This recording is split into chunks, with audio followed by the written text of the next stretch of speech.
Hey everyone, this is Mike Dunn, and you are listening to Rethinking EDU. I'm super pumped to be here this fine evening with my co-hosts, of course, Matt, Julie, Janine. Julie, how you feeling tonight?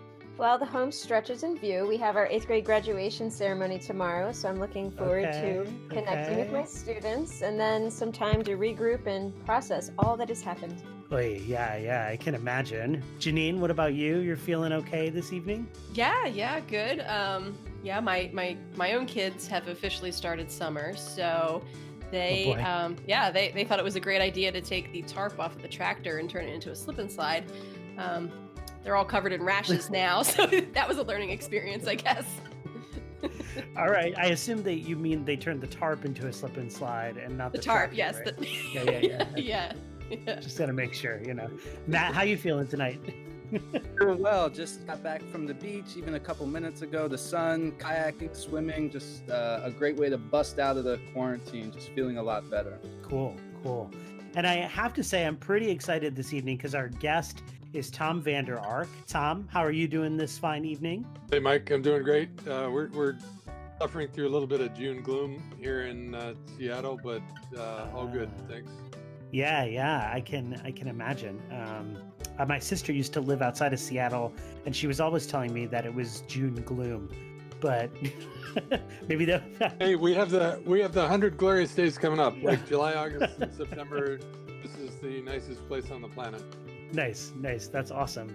And Tom, I gotta say that when Matt told me that he had reached out to you to join our podcast, I was like, yeah, Tom Vander Ark, he's like too busy. He's got all these other things going on,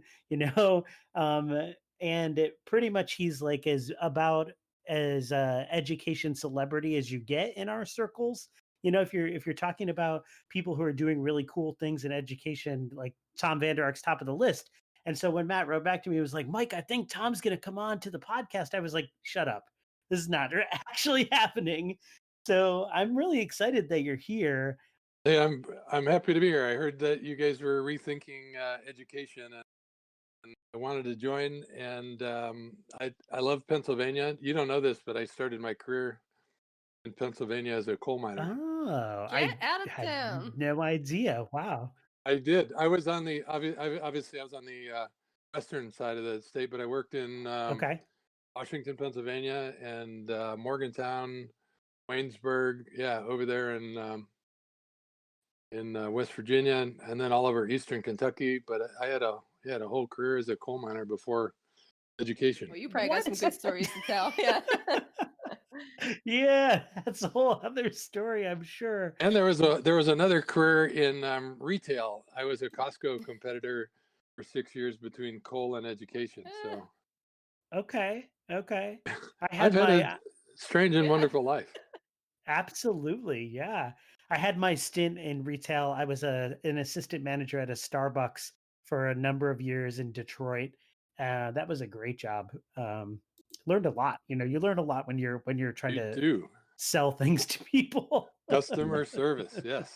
Yeah. Well, I want to just give a quick overview of who Tom Vander Ark is. It's going to be quick, I promise, because I hope if you're listening to this, you have some familiarity with his work. If not, you can check out his stuff at Getting Smart, which we'll put a link to right in the podcast description. But Tom, you've been working with Getting Smart for a number of years. You got a bunch of books out there. You also used to work for the Gates Foundation as their executive director of education. And I just kind of want to dive right into a little bit about what that work with Getting Smart looks like. And I tried to be a public school superintendent before that. Oh, interesting. Okay. Where were you a superintendent at? Well, Federal Way is the district between Seattle and Tacoma, one of the most diverse zip codes in America. Huh. Interesting. Wonderful, complicated, great place right on the Puget Sound. But unlike eastern cities, Seattle and Tacoma are super expensive. So it pushes poverty into the suburbs. So you have these interesting, global, diverse suburbs. So it really makes our schools interesting and wonderful. Yeah. That's another whole conversation too. But so now you're part of Getting Smart, this group of I hate to use the word think tank, and that's not exactly what it is, but it's a group of people working with schools and often alongside schools to. We try to help educators figure out what to do next, and we do that with we call it advocacy and advisory, but really consulting, and then we run campaigns around emerging ideas to help educators sort of understand the new context that we're living in. Right. And can you kind of walk us through what that looks like? Like, who are some of the schools that you're working with, and what are some of the initiatives that are kind of at play? And I'm sure there's a lot of them, so you can just give us a couple examples. Sure. Headlines are we're helping 25 school districts in Missouri and Kansas, in the Kansas City metro area, add more real world learning to their high schools. So internships and client connected projects and entrepreneurial experiences and college credit opportunities. It's about 100 high schools, about 100,000 students. And we used to do school visits for all of those folks. A couple times a month, we'd go to a different city. Now we're doing them all virtual. Friday morning, we're getting together with all the superintendents to talk about reopening schools in the middle of a pandemic. So that's one example. We do a lot of work with the 18XQ schools, next generation schools that all received large grants a few years ago. Lab schools trying to reinvent the future. We help school districts design new schools. We do strategic plans for school districts to figure out what to do next.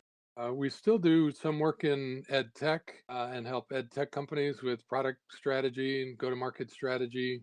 We work with a lot of school networks. I wrote a book called Better Together 2 years ago about the power of school networks, and so we still do a lot of work with networks helping people in informal and formal arrangements get better and sort of invent the future. I think Julie knows a little bit about Better Together. Yeah, Julie? Yeah, that was one of my plugs. Well, I appreciate that. It's kind of a wonky inside baseball book because it is about school networks, but it is. I mean, our contention there is that the stuff that you guys do every day is really hard. Right? We're trying to create new learning outcomes around things that really matter for young people. We're trying to create new learning experiences.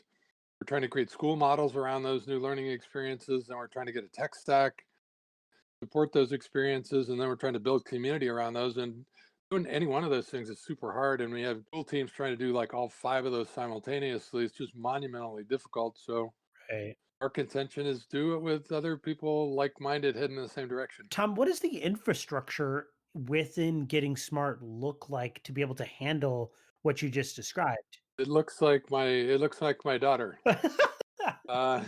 Caroline is our president. She's my daughter. She's led the organization. My wife actually started it with my younger daughter 12 years ago. Okay.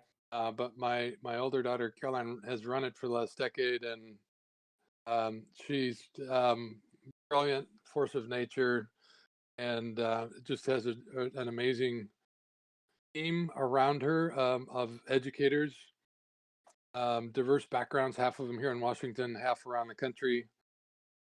And so that's who we are. Cool. That's awesome. Yeah, I noticed the Vander Ark name a couple times popped up as I was just perusing through who the team is with you guys.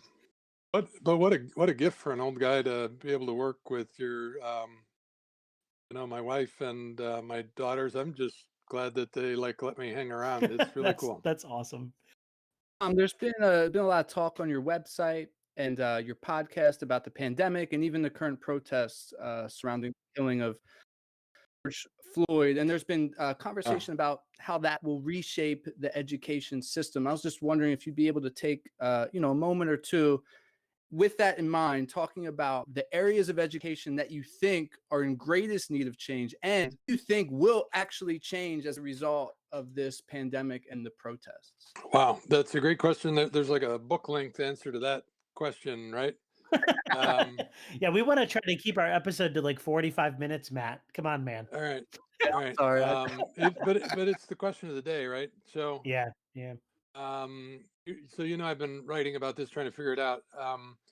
I think the current challenges that we face in pretty vivid detail what needs to change. All the inequities in our existing system have really come to light. The networks that serve low-income communities usually get less money. They have worse infrastructure. They serve families that don't have access to technology and that don't have broadband. So needs to change is we need a foundation of equity where schools that serve low-income communities get more money, not less money, which is more common in America. So we need change. We need governance change.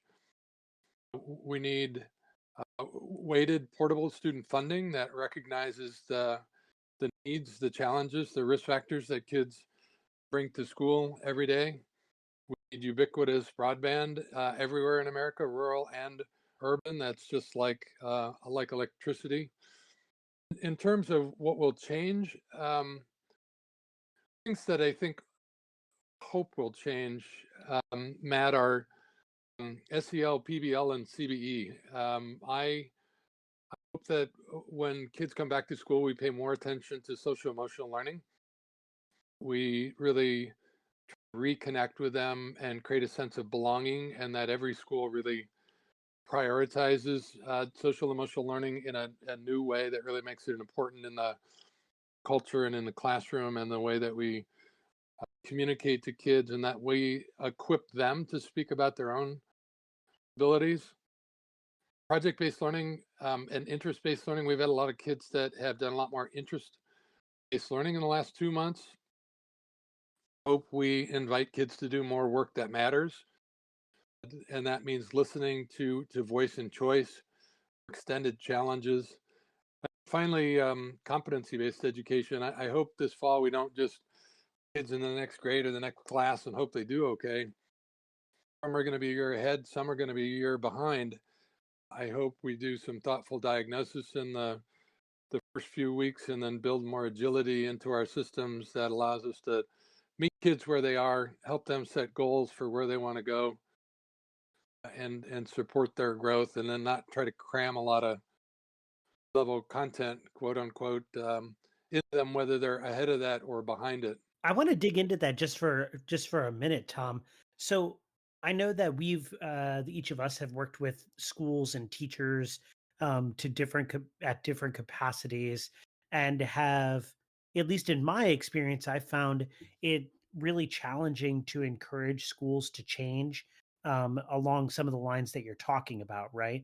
Even in my own school, it's difficult to get past the question of, so what we're doing right now is working because our teachers are good teachers, and our kids are responsive kids, and we have supportive parents and all this sort of thing.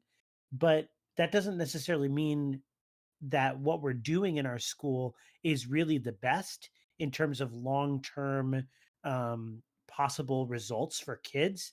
And so you're talking about encouraging kids to make active decisions in their educational processes, learning from the space that they're immersed in, wherever that might be, setting goals and reflecting on those things as they're going. And I think people can get sort of a little comfortable in, well, not a little, a lot of comfortable in their past education experiences, and then the education experiences for their own children, and say, well, this seems to be okay and it's going okay.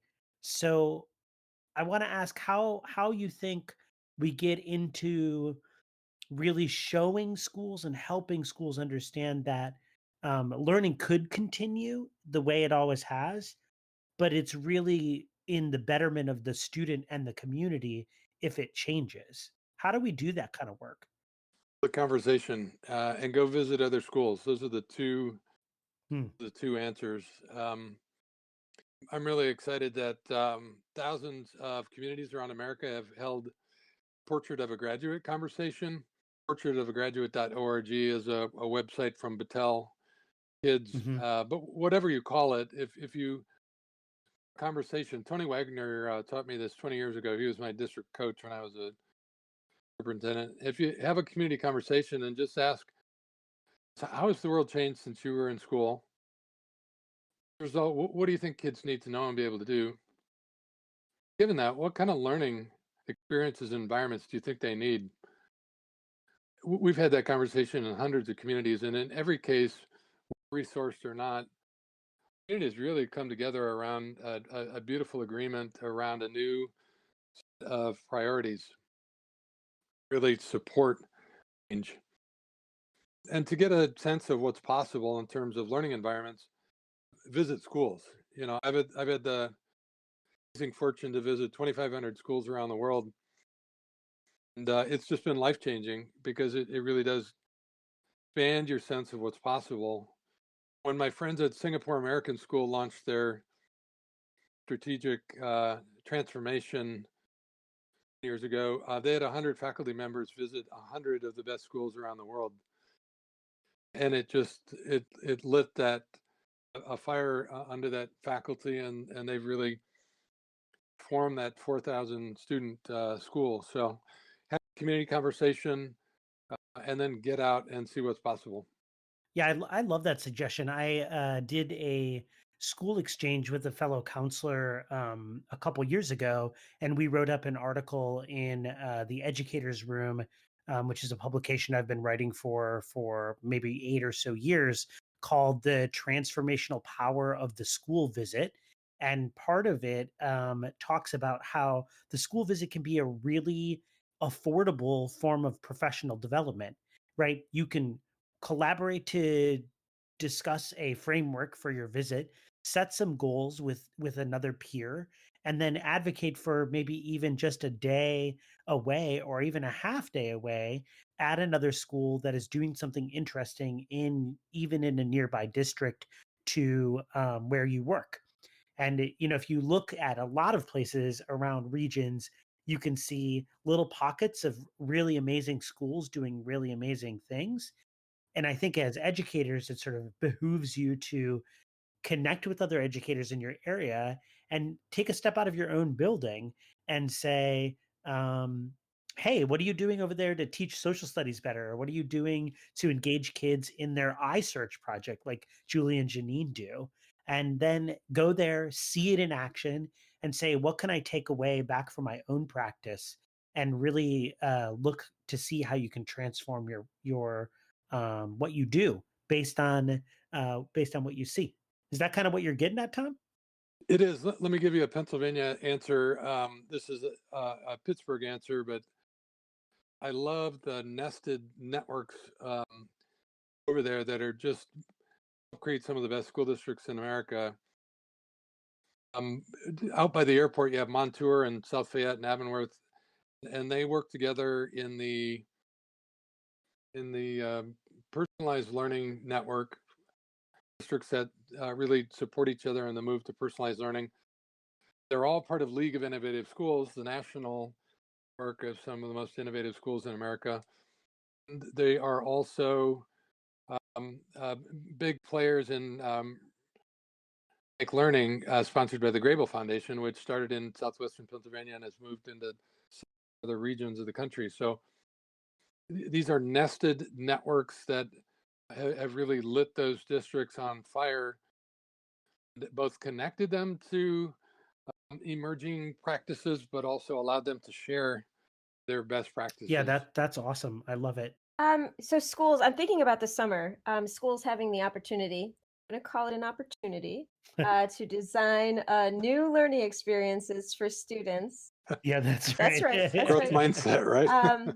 So, Tom, I was wondering if you could highlight some of your favorite schools or programs that you think teachers and teams should look to this summer. Who's Oh, doing it well out there? All those things that you were talking about with social emotional learning, about project-based learning, about competency-based education. Where can schools turn, since we probably can't have to make this up this summer? So we probably can't physically visit. Well, maybe we can. I don't know in some places in the country. But where could we go to find out more information? What do you think? oh boy! Start if you just high schools to worth visiting. You'll find my blog list. I think I have another list called 85 elementary schools worth visiting. So starting there's a good place. There are just great schools all over the country, all over the world. In fact, I can mention a few, but I would say that in most schools there are actually really cool things happening. So don't forget to walk down the hall and look at your neighbor who's doing something really cool, or to across the street, see what's happening, because there's. I just take. You guys are in Philly. I mean, SLA, Science Leadership Academy, is one of the best schools in the world. And I love that school for the beautiful example of a group of teachers that have come together around a set of, they call them values. I would call them sort of guiding rules that are just evident in the practice in every single classroom. A place that honors the voice and choice of young people. Um, I love what Big Picture Learning, bigpicture.org has done around the country. Young people are out in the community doing internships 2 days a week, all 4 years. High school, EL education, their network of project-based schools. I love how they start their morning off with crew. It's all based on relationship, and then expeditionary learning. New Tech Network has 200 great based schools around the country, all team taught, integrated, interdisciplinary learning. I love this new crop of design focused schools. We think design thinking, a structured problem solving approach, is really critical set of, it's a methodology and a mindset for walking into complexity. And we think every school should have a approach to design thinking or computational thinking that's shared across the curriculum. So to see that in action, onestone.org in Boise, and Tech High in Redwood City, California. Those are two of the best examples in the world. Or in Boston, U Studio is a cool independent micro school. Those are a couple of the schools and networks I'd start with. That's awesome. Yeah. Here's my hardball question on that one, Tom. If you if somebody was like, I really want to visit one school in the world that's really doing amazing things, and they said to you, I can go anywhere, but I can only go to one, where would you send them? You might as well go to the Bali Green School, because then you're in Bali. I was hoping you were going to say that, because that was Totally. like, that's my thought. I was like, man, I think I would go to the Bali Green School. I wonder Totally. what Tom thinks. Absolutely. Like, and then you're in Bali and you take a couple days. That's a totally remarkable place. I mentioned Singapore American School for a big school, really innovating. I appreciate a lot of what they're doing. I've been to a lot of great schools in Scandinavia, Yeah. but I'm puzzled. I'm always puzzled by the school, or is it the context variables, right? Is it the Right. supports? Is it the communal culture, or is it the pedagogy? And it's the nested answer to those things that I find puzzling, vexing about visiting schools there. In down the street from you in Washington D.C., there's a bunch of great schools. I love Horace Mann. Mm-hmm. It's in the northwest part of town, up by American University. Beautiful place-based example. They've got gardens in the lobby. They've got gardens in the roof. They've got gardens in the yard. And they really invite young people. When they think about something like in science class, they'll walk outside and they'll look at a drainage ditch, and then follow that to a stream, and they'll follow that to the Potomac, and then they'll follow that to the ocean. So they're thinking about ecosystems, sort of local to global. Beautiful example of learner-centered, community-connected, project-based, based education with a super diverse group of learners. Yeah, that totally is awesome. Yeah. And just out of curiosity, sorry, Julie, I know you got another question, but um, just out of curiosity, have you visited the workshop school here in Philly before? Love it. We've written about the progressive schools. So really appreciate all of those. We love what Building 21 doing and trying to create what I'd call a diploma network for schools that share an outcome framework and platform tools and learning That's awesome. experiences. Workshop is a beautiful place. Appreciate the partnership that Big Pictures created with the city and the housing authority and a new school in an old building. Yeah, great examples in town there. I know that you are a champion of place-based learning or seeing the community as a classroom. Do you have any ideas for us for what that might look like, especially if the virtual learning becomes the new norm? Who knows what's going to happen in the fall, but I know thinking about like PBL and small groups with one teacher, staggered arrivals, blended classroom experiences, can't do field work, even remaining virtual or in and out this fall, who knows? Yeah. Any ideas about that?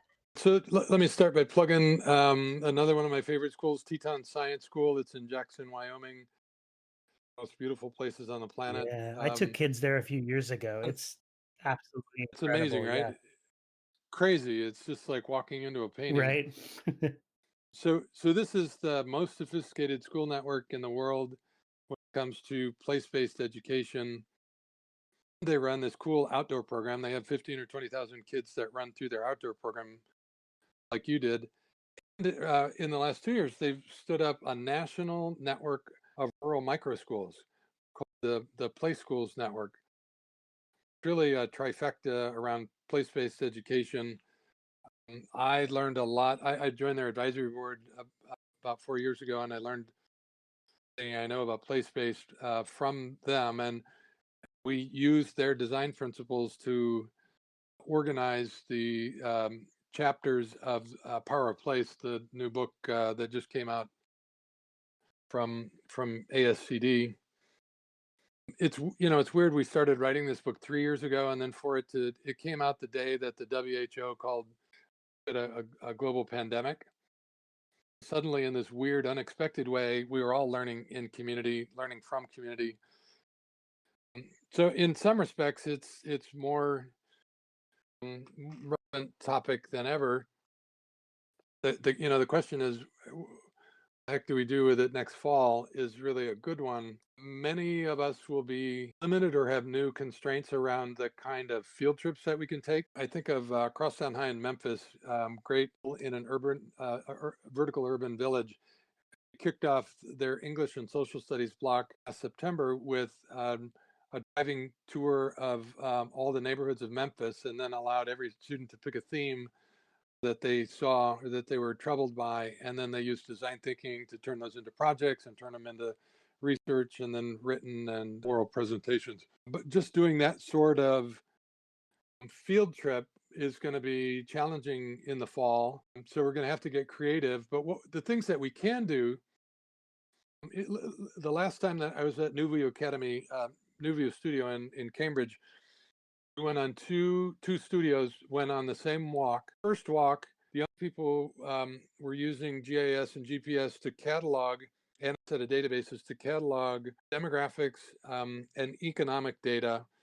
Really close attention to who owns what and what is it worth, who lives here and who's not here. And that launched and so they walked a block and set a set of these questions and then dove into those questions. And in the afternoon, a science class did the same walk, and they were charting smell. They're studying the olfactory system, and they charted the type and duration of smell. They came back and they built a data visualization based on their smellograms. So these are two super simple examples of it doesn't have to be fancy. Just go outside and walk around and invite kids to use a different lens. The next day, walk around the block and think about art and architecture. Just think about attending. What are you paying attention to today? How can we reflect on that? What can this place teach us? Originally a geologist by training. What's the sedimentary layers here? Lived here before. What did they leave here? What can they teach us? What am I seeing that I owe to them? These simple walk around the blocks can be really, really powerful experiences that help to see where they're from in a much richer sense and begin to think, I think of this computational thinking of what the data behind that problem that I'm observing? What's the data behind the water problem that I'm seeing? What's the data behind the homelessness that I'm observing? So we can make place-based learning work. We just have to be creative. We probably have to do it with physical distancing and masks on, but we can and should try to take advantage of the place that we're in. I don't know about you guys, but I think I need to make some smellograms. Yeah. Sounds awesome. The whole thing was that some young people actually built models, and some built graphs, and some built three-dimensional digital models. So it was super fun to see data visualizations that came out of that. But I love connecting art and science in that way. Yeah, I love that idea of just the simple walks. We have A hashtag power of place. Yeah, the power of place. We had our, here we are, we're learning virtually. Our sixth grade program focuses on the seasons, and so the students they were told to go outside, find some signs of spring, take a picture. They didn't have to know what it was, but they, and then everybody showed their pictures, and together they all talked about, what they found and what was it, and we're looking things up together to try and identify different little creatures and flowers and stuff. And so there still can be meaningful learning experiences, even if you have to do it virtually. Yeah, and listen, not everybody's got a backyard that they can play around in, or a park across the street that they can, but it can be as simple as just looking out the window at the same time every day, and just observing what you see and how it's different one day to the next. Yes. So just looking for little ways to connect with the world, and just being conscious of what you're paying attention to, and what that moment and place can teach you. And speaking of connecting with the world, I mean, I really appreciate just you sharing. You're like a wealth of knowledge with all these different schools that really are rethinking education and doing school differently. I think sometimes teaching can be such an isolating profession, and then to hear that there are other schools, other educators that are out there doing it differently. It's refreshing. And here we are in the middle of our podcast series, which is on networks. And you had mentioned your book earlier, called Better Together: How to Leverage School Networks and Smarter, Personalized, and Project-Based Learning, which I read as a graduate student and loved and greatly appreciate. Personalized learning is definitely one of my passions in life here, and being able to get outside of the classroom. So I really think that book kind of highlighted how the power of networking in the field of education really, pushes this idea that we can't be an isolating profession. We have to be networking with other people. So I'm wondering what you have to say about, like, how can schools leverage the networks, and why are these networks so important? Oh, I had this situation like 5 days ago. I tweeted now and to everyone that education is a team sport. I think in most schools for the last 100 years, most teachers could teach largely what they want, how they wanted, and that's all changed. Pandemic really changed that, and the need to quickly jump to remote changed that. So if we're going to move to personalized learning, trying to and competency-based learning, really trying to meet kids where they are, them co-construct a path forward, have to do that in teams. You just can't do that by yourself, and you certainly can't do that if kids are sometimes at school and sometimes at home. And just given the flexibility that we're going to each have to exhibit as we go back to school, each under new and different challenging dynamic conditions, have to do it with a whole new level collaboration, cooperation, ability. It's super evident. Brian Greenberg from Silicon Schools just released a report based in part by the big database that CRPE, the Center for Reinventing Public Education, and he said the schools that responded really well to the shift to remote learning, culture right. They had a culture of values, of shared practices and protocols and tools, and they were able to shift in a day's time to effective remote learning. So it was really the culture that was key, and we need to see that in every school, creating a culture of trust, respect, collaboration, and agility. That's going to be job one everywhere. Yeah, I would really love to see, especially in Pennsylvania, I know where property taxes really kind of dictate and district lines, what schools are able to provide for students here. It's idiotic, right? It's Yeah, just wrong. It's racist. It's inequitable. it pits districts against each other then, right? Like, so instead of, No question. making the most out of the resources that are available throughout the community. I mean, there's like, I know in our area, there's a spot, there literally is the dividing line between two towns.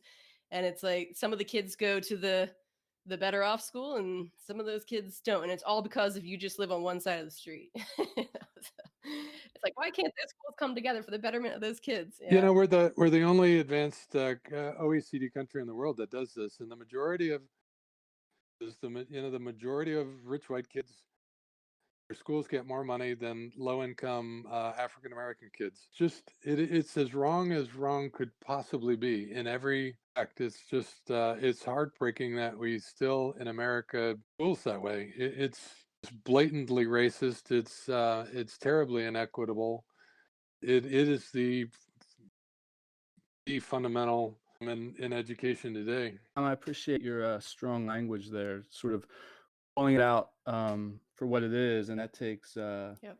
courage and accuracy, and you demonstrate both of those. I also wanted to circle back to something you said earlier. I didn't want to sort of interrupt the flow of the conversation, but you talked about the power of a conversation within a community and what that can do, and it's sounds so simple, but I've been involved in education for a bit now, and it's sort of upsetting how rare it happens. I just wanted to sort of get your insight into sort of how that can happen and what you've seen as a result of that simple conversation within a community.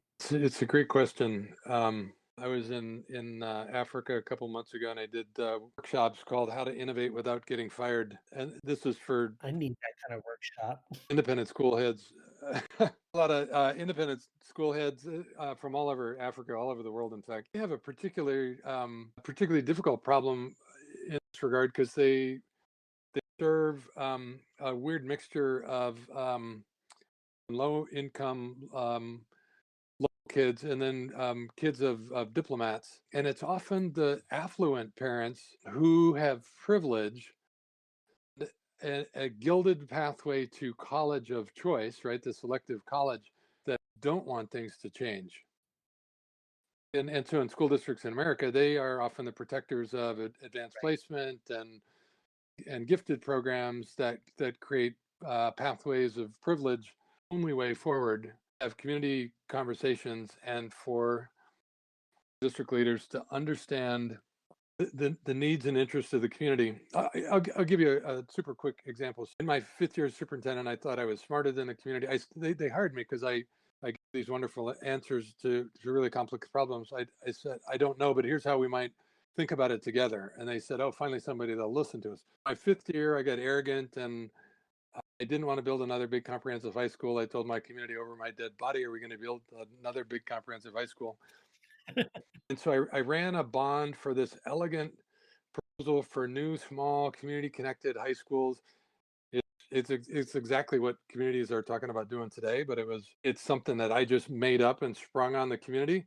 And we ran a bond and I lost bad. So the lesson there was you either have to give the community what it wants or you have to lead them to a new place. The only way that you lead them to a new place is in a conversation. And I think the conversation that you have with them is to ask them to reflect on their own life and what's happening and how their work is changing, their life is changing, and as a result, what they really want for their kids.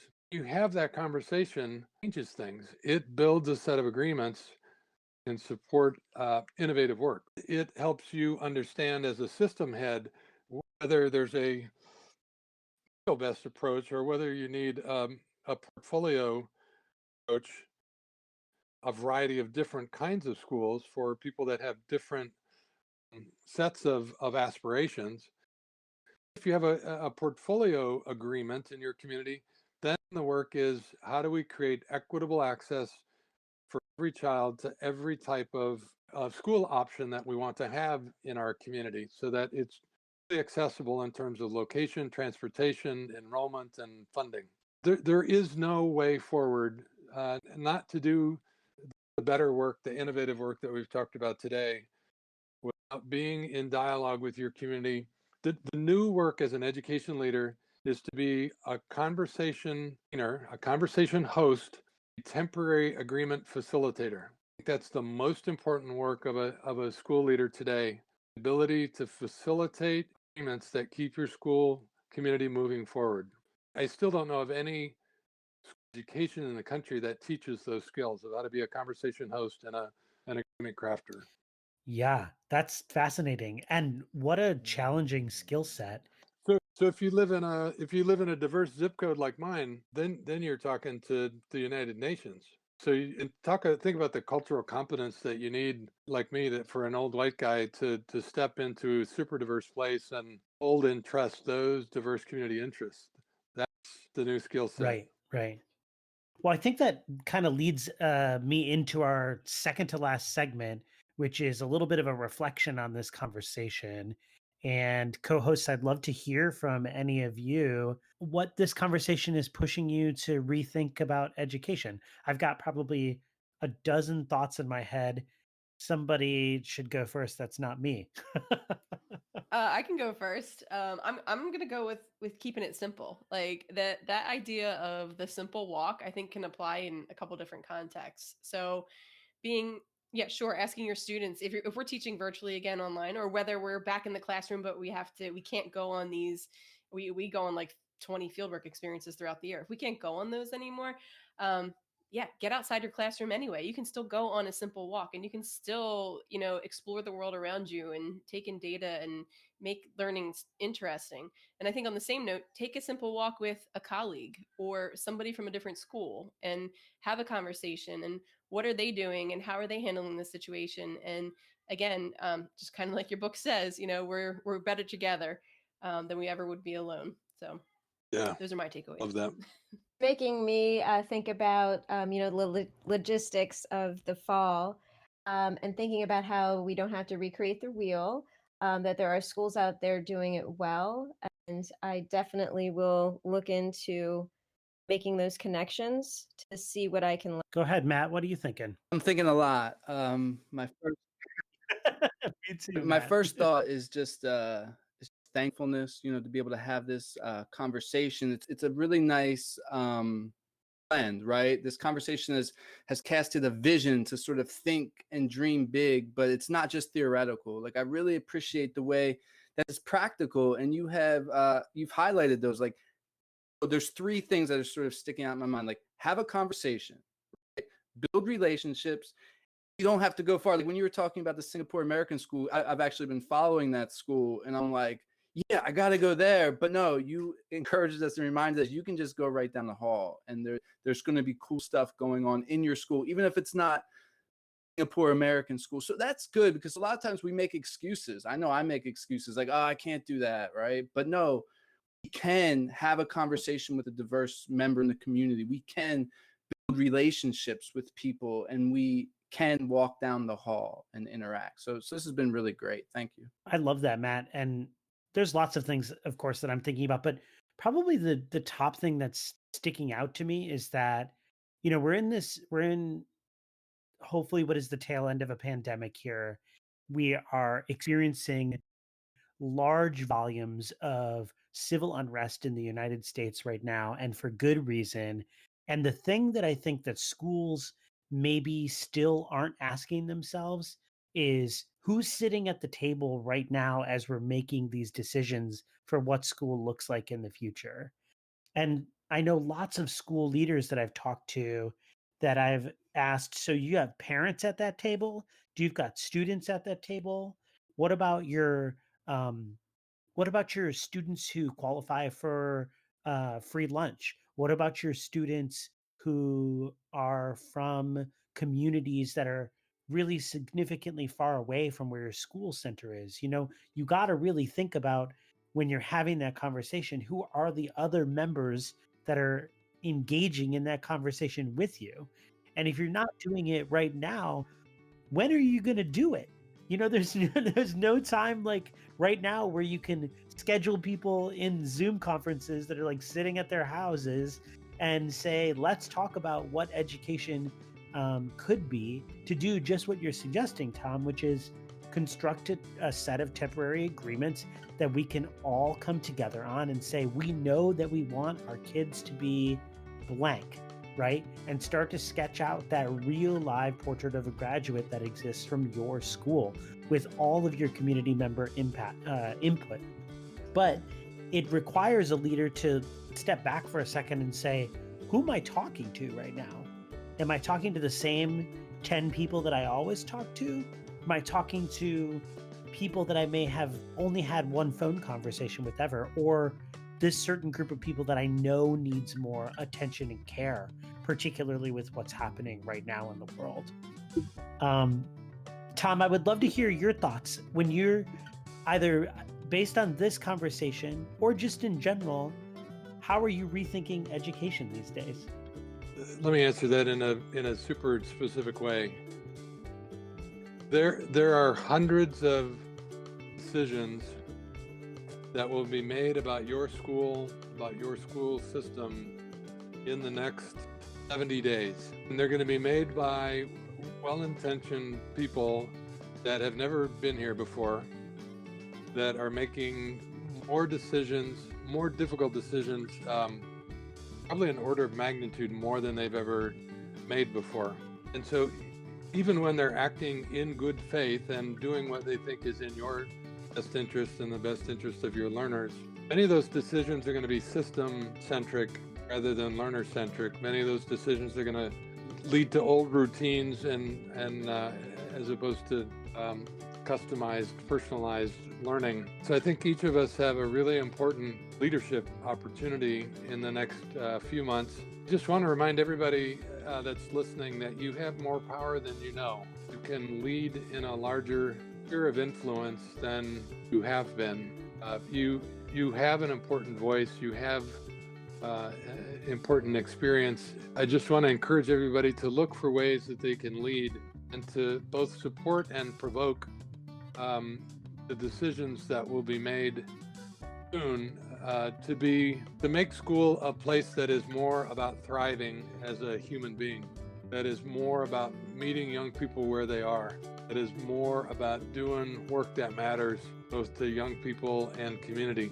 We can bend this complicated arc in a way that makes our schools more humane, more productive, better places to learn and better places to work. But we each have some work to do in the next few months. Sorry, I just got to write down some notes here. Hold on just a minute. Amen. Yeah, that's heavy. Tom, I can't tell you how much I appreciate that parting gift there. I think it's so important and such an important message for any teacher or really anybody that's listening to this podcast, teacher or otherwise. You know, how are you stepping up to be part of the decisions that are happening in the world around you right now? What are you doing to literally cast your vote? What are you doing to figuratively cast your vote, right? How are you getting involved in the decisions that are impacting your community? Because they're going to impact you, whether you want them or not. Let's get into our last segment here to share some plugs. I'll kick it off this time. I've been upping my Instagram game recently. My dog has an Instagram, and she's been a little bit on hiatus from Instagram, but I've been following some really awesome people on Instagram. One of those folks that I've been following is an educator from Columbia named Chris Emden. He's got a very popular book that came out a couple years ago called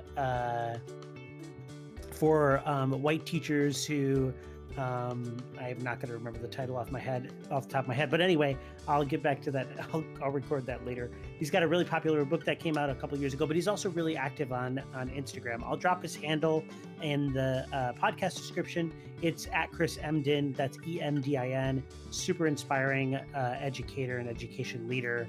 Janine, what do you want to plug tonight? All right. Well, I think I mentioned it before, but I'm all about open educational resources. I think that teachers should collaborate and share and network.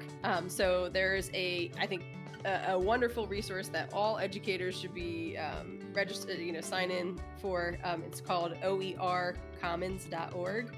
And you can explore what other people have created there as far as educational resources. It's basically a public digital library of all open educational resources. So you can find stuff on there for lessons or activities or project-based learning, whatever you're looking for. You can create stuff and share it with other teachers, and you can collaborate with others, and come up with ideas together with other people as well. So oercommons.org, very, very cool site to check out. And you don't have to pay for most stuff. Let me plug that. Every school's gonna have less money to spend next year, and so please, before you buy books or renew your premium content subscription, please check out oercommons.org and the other great OER sites there. Be really, really picky when you decide to pay for content, because there's so much great free and open content out there. Tom, you want to add another plug other than OER Commons? Oh, I was just thinking about my Instagram. I've been cooking my butt off for 90 days, and I have a vegetarian cooking site called epic.veg on Instagram. So check that out if you want to see. I try to post a beautiful creation every day. Over at Vander Ark on Instagram, I try to post a beautiful picture every day. That's amazing. I find that both trying to cook something beautiful and tasty every day, and trying to find a visual image worth sharing with the world changes how I pay attention to going through my day. And I think that's a great habit of tuning your awareness. I think that's a great habit to have these days. Awesome. Matt, what do you want to plug? Speaking of open resources, slidesyearbook.com. It's a really cool project. So people can make a yearbook for free. It's free software using Google Slides and all these templates that were provided. And then you can just print it out at a print center. And a lot of times you get your yearbook printed out for like $9 if you utilize that free software through slidesyearbook.com. Super cool. All right, Julie, what do you want to plug? I'm going to tap into that instinct for activism we all have. I think if we interviewed 1,000 teachers, 1,000 would say that education is not equitable. And it seems to me that many are seeing this a reality with new eyes, at least. So COVID certainly has laid those inequities bare, and the protesters across the country are demanding that we open our eyes. So if we asked, all teachers, all of them would have ideas about policy changes, funding changes, structural changes, but more often than not, we do not have a seat at that table. But if teachers are feeling like this is your moment, I recommend reading How to Be Heard and Lessons Teachers Need to Advocate for Their Students and Profession by Celine Coggins. It helped me understand how policy is advanced, why things seem to bend toward the status quo, and how to engage with leaders, from legislators to local leaders. Not something that a lot of teachers are very familiar with. So it really helped me understand how to do that. So I recommend that book. Awesome.